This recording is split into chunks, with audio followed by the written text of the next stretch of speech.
It's bright and early on a Sunday morning, the sun is shining and I'm stood in a field, and that can only mean one thing: the return of the greatest Carboot in the world. Game pickups! Building the games room! Road trips!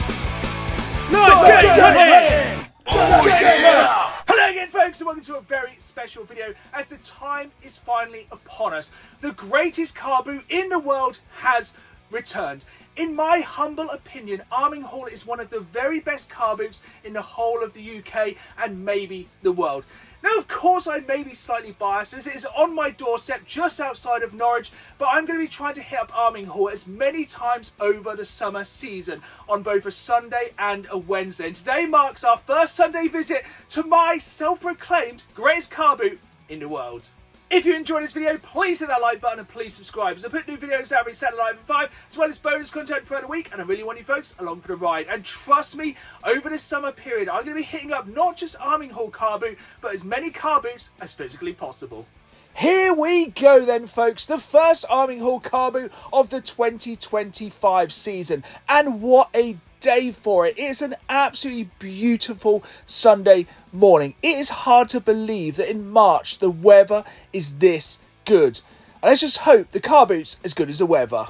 It doesn't take long to find our first game of the day, even though it's one of the most common games on the market. I toy play for the PS2, but I will always dig through bins like this, and it is for a simple reason, and quite possibly the main reason I love hunting at the Carboots, as you never know what you're going to find when you're hunting at the Carboot, and that for me is what makes every time an adventure. Now, of course, when you are hunting at the Carboots, you're going to find a lot of games like this. Games that hold a very low monetary value that either you cannot trade into CX for any decent credit, or that you probably already have in your collection and can't sell on. But this is something you don't see very often. PS1 games. Now, these were all boxed and complete. There was a lot of platinum games in here amongst the black label games. All of these were £2 or £3 each. But here's the thing. Most of these were low value PlayStation 1 games. They weren't worth me picking up to flip or to trade into CX. And all of the games in here I already had in my collection because, of course, I've been going for a full PlayStation 1 Platinum set. So I did leave these behind. I could have probably picked these up and maybe made a very, very small profit on them. But honestly, I'm all about time. And for the time I had to put into selling all these on eBay, I don't think I'd have made a lot of money back. And honestly, I'd rather another collector pick them up. When I first started game collecting many, many years ago, I mainly built my collection at the Carboots. That's because more often than not, you can pick up games for 50p, £1. Yes, some of these games may only be about 50p or £1 in CX, but for me, I find so much more pleasure hunting for these at the Carboot and grabbing games for 50p each. Here is a top tip when you are game hunting at the Carboots. Always check the discs. Firstly, to make sure it's the correct disc, but also to make sure the disc isn't either cracked, worn, or just in generally bad condition. As of course, if you can't physically play the game, what's the point in picking it up in the first place? One thing I've noticed over the past few years hunting at the Carboots is two things have grown in popularity: Funko Pops and Pokemon cards. I'm sure a few years ago you barely ever saw Pokemon cards at the Carboot, and honestly, every week there's at least 2 or 3 stalls now. Now is a great time to pick up Xbox 360 games at the Carboot because, like I said earlier, more often than not you can pick these up for 50p, £1. And a lot of these games, trust me, are going to go up in value in the coming years. But of course, check they have the correct discs, and more importantly, they're games you actually want for your collection. Now, I'm probably in the minority here, but I absolutely love old PC CD-ROM games. I don't know what it is about these, I just absolutely love it. I did leave this Tomb Raider 2 behind, but it was cool to see. As I said earlier, now is a fantastic time to pick up Xbox 360 games at the Carboot because, once again, more often than not, you can pick these up super cheap. It's just all about picking up games you either want to play or games that hold a decent value to trade into CX or to flip into eBay for games you do want. But it's very important to always be on top of the market and know the value of games. Of course, you can always check these on the CX app, but for me, I have a lot of that knowledge locked up in my brain, so I know this time last year, Fallout 3 was worth picking up, but unfortunately, the price has dropped now, so for the price, I left it behind. But again, for the price, I couldn't leave these behind. These Pokemon card binders were just 50p each, which is absolutely crazy. You can pick up anything Pokemon for just 50p. I'm actually an avid card collector, and I was needing some new binders, so I did pick a couple of these up because 50p, rude not to. Now, I said earlier, in recent years, we are seeing more and more Funko Pops at the Carboot, but I've never seen these before. Once again, from Funko, these are like fabric Funko Pops. Very, very strange. Something I've never seen before. And honestly, I hope I never see again. I love big bundles, and I cannot lie. More often than not, when I'm picking up games at the Carboot, I will try and build a bundle so I can get a better deal. And straight away, I'm going to add this Lego Stormtrooper alarm clock to this bundle. As honestly, I have a real soft spot for these. I absolutely love them. I don't know what it is about them, but I just think they're super cool. But let's try and build a bundle of games here. That's because more often than not, you can get a better deal if you bundle a load of games together. So I think all the games here were £2 each, or 3 for a £5. But here's the thing, when you are building a bundle, you need to find games you want. I have a fairly sizable Xbox 360 collection, over 500 games. And more often than not, I'm picking up games because I want to play them at some point. But of course, when I'm building a bundle, I'm also looking for games I can flip into CX for a profit or sell on eBay. But unfortunately, this time I wasn't able to find any games I either wanted for the collection or to flip other than one. So I did just bundle one game, and that's Stormtrooper together, I think for like £4, which I was pretty happy with. But it's always worth digging through massive piles of games like this, as you never know what you're going to find. But sometimes you don't get lucky. That is the entire thing about the Carboot. You roll the dice and see what happens. You win some, you lose some, but the main thing is hunting. Now, this was one of the most interesting stalls today here at Arminghall. They had some pretty decent PS2 games here, but the question is, can we get these for the right price? Now, a lot of these games are fairly uncommon, around the £10 to £20 mark, but of course, when you're at a Carboot, you may be able to get a better deal. But we'll see what the price is like, and maybe we'll pick up a few of these games, as a lot of these games you don't see very often, and a lot of these looked really interesting, especially that firefighting game, because honestly, how many firefighting games have you ever seen before? Let's see what he wanted. 15 for the firefighters, 10 for Monsters Lab, and £8 for the Falcon Wars. I don't really know. Yeah, to me. No, that's right. Thank you. Now, I did decide personally to leave those games behind because all of the games were basically at market value. And at the end of the day, if I want to pay market value, I can simply jump on eBay or CEX and pick up the games. Primarily, when I'm hunting at the Carboot, I'm on the lookout for bargains. Those games you can pick up for a couple of pounds. Yes, I will pay up for games, but if they're around market value and it's a game which I can just actively go online and buy, I'm probably just going to do that. But let me know in the comments down below, when you are hunting at the Carboot, what kind of prices are you willing to pay? Here I am once again trying to build a bundle of games, as there was absolutely loads of games here. Some really good titles all around the £2 to £5 mark. A couple of £10 games snuck in there, but none of these were priced. You basically had to build a bundle and then get a price from the store owner. And honestly, you can't see this on the camera, but there was so many people hunting around me. It was loud, it was crowded, and they were super busy. I did manage to build a little bundle of games. There's some really cool bits here, including some very nice slipcases, but unfortunately, it was just so busy. I did manage to get a price on these, so unfortunately, I had to leave them behind. Now, here's something you don't see very often at the Carboot these days. No, it's not this Shining t-shirt, even though that was super cool. It's his copy of Miss Pac-Man for the Mega Drive. This was boxed and complete, and for just £5, yeah, I'm going to grab this. To even find a Mega Drive game at a Carboot in 2025 is a win. Next up is a good friend of the channel and local collector, Console 77, who more often than not is selling on a Sunday morning at Arminghall. Now, first and foremost, he's a collector, but he does do a bit of reselling to help fund his collecting. And he always has an absolutely incredible selection of some of the more common games like Mega Drive, Master System, PlayStation, but he always has some really interesting bits. Now, he collects a lot of tape-based games, a lot of 8-bit, a lot of 16-bit, but he always has some really cool items, the kind of things you just don't see at the Carboot all the time. So it's always a pleasure hunting on his stall, as you never know what you're going to find. Let's see what we have on offer today then, and straight off the bat we have a load of loose cartridges. Now, most of the time I will aim to get games boxed and complete, but loose cartridges can be a way to either pick these games up super cheap or just to be able to play a game you often don't find boxed and complete. We had some really good games here, some really cheap N64 games, and a lot of Game Gear games, which is something I'm tempted to pick up. I'm very close to getting on the Game Gear collecting trail, but I really want to get a modded Game Gear with a brighter screen and of course with the capacitors replaced. This was cool to see a copy of WWF WrestleMania, to the best of my knowledge one of the very first WWF games ever released. Now this is something I've been meaning to pick up for the collection for the longest time, Donkey Konga, but I'm holding out to try and find a boxed version of this. It's quite common to see it loose with the bongos, but finding out that elusive box is very difficult. Console 77 always has a fantastic selection of cassette-based games for sale, and I normally let my wife pick out a few each time because she has a weird knack for picking out incredible cassette-based games, and this time she picked out Monty Python's Flying Circus, and I picked up this game, a game I never knew existed, James Bond Jr. for the SNES.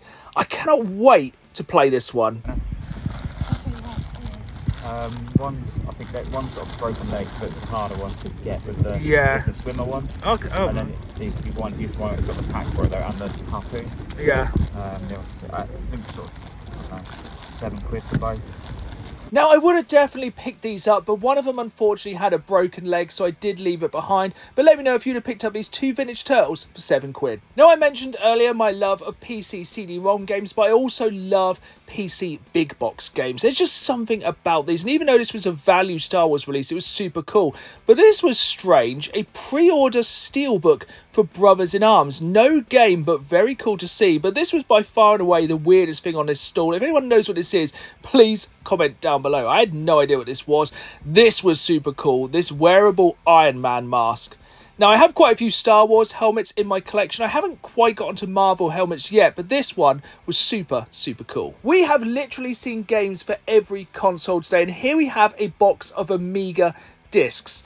This was such a throwback for me of when people used to pirate games and just put them on a disc and would pass it round to all their friends. It was definitely suspect, but it was something that I think a lot of people did. They wanted £15 for this entire box. I did pass, but let me know if you'd have picked up this box of discs. We're going from discs to VHS tapes, another slippery slope of collecting, and there was some pretty good titles here, but these things were dusty. Now that will never put me off. These have definitely been in the back of somebody's cupboard for a very long while, but surprisingly none of the tapes had mould, but I did decide to pass this time. There we have it then, folks. That was the first Arminghall Carboot of the 2025 season, and hopefully the first of many. That's because, hand on heart, personally, I believe this is the greatest Carboot in the entire world. Let's take it back to the games room for the pickups. Here we are then, back in the games room after my first Arminghall Carboot of the 2025 season. And even today, this early in the year, it was still a fairly large Carboot, but trust me, over the course of the summer it will only get bigger. But let's jump into the pickups, and the first pickups this time are literally my bread and butter when I'm hunting at Carboots.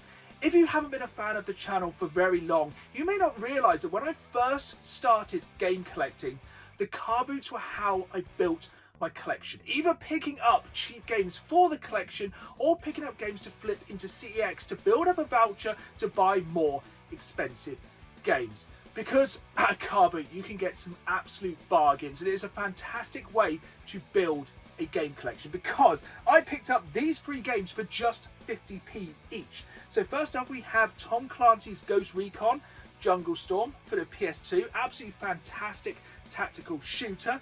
Then we have the follow-on in this series, Ghost Recon Advanced Warfighter, to this day one of my favourite games from Tom Clancy. Then my favourite of the 3 pickups, simply because I love kind of arcade flight sims, we have WW2 battle over the Pacific. But you may notice at the bottom, this is made by Midas Games, so I'm presuming this probably isn't going to be one of the best games ever, as honestly, Midas Games aren't exactly known for their quality control. Sticking with the 50p bargains, I just couldn't leave these behind. For 50p each, these Pokemon card binders. This one has some absolutely incredible Charizard artwork, and this other Detective Pikachu one is also super cool. And for 50p each, they're a fantastic way to both store and display my Pokemon cards, as I hate to say it, but the cardboard crack is slowly seeping back into my veins. I've been buying more and more packs recently because honestly, I just got to catch them all. Our next pickups came from a store which had tons and tons of games. And normally when I find a store like this which just has boxes and boxes of games, I will try and build a bundle. But honestly, this time there just wasn't that much there I needed for the collection, or that I could flip into CX for any decent credit. But I did pick up this game right here, Avatar the game, as honestly I really enjoy the Avatar movies, and I think this game could be quite a fun one. I think it's a third-person action game where you play as both the Na'vi and the Marines, so it should be quite an interesting game. Never played it before and happy to pick it up for the 360, and it is complete with the manuals, which is always a bonus and something I'm always looking for, especially with Xbox 360 games. The second pickup is something simply because I absolutely love these Lego alarm clocks. I have a small collection of these. I don't know what it is about them, I just love them. If I can pick them up cheap, I'm always going to grab them to display around the games room. Basically, you press the top, it lights up and shows you the time. And yeah, I'm a sucker for anything Lego, and especially anything Lego Star Wars. Next up is something you do not see very often these days at the Carboot, a boxed Mega Drive game. This is in really nice condition. This is Miss Pac-Man. It is boxed, like I said, in really good condition, even with the hang tab, and more surprisingly, with a really crispy manual. I paid £5 for this one. I think it's £10 in CX, but honestly, any day I can pick up a Mega Drive game in condition like this is a good day at the Carboot.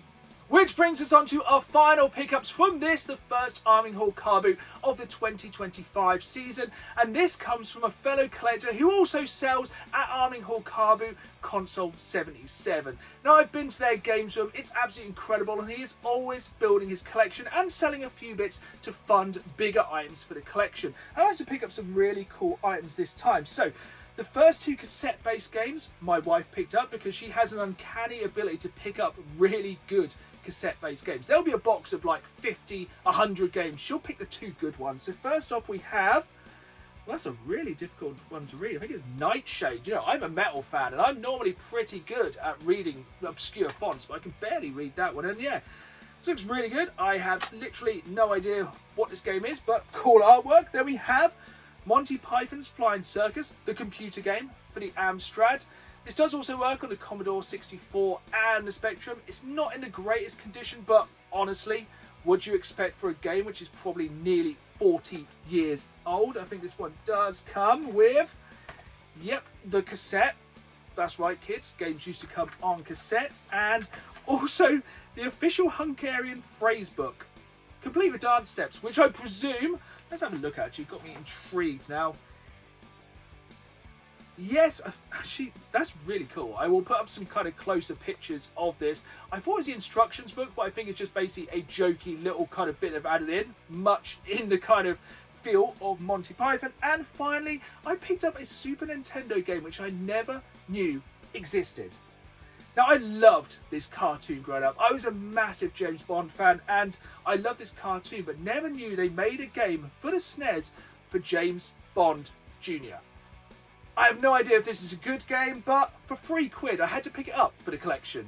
This game right here personifies everything I love about hunting at the Carboot, as you never know what you're going to find. Up until today, I never knew this game existed. This is based on a fairly obscure but much loved by myself cartoon from my childhood, which I never realised got a video game. And I may have never discovered this game unless I found it today at Arminghall Carboot, as this game is out of stock at CEX.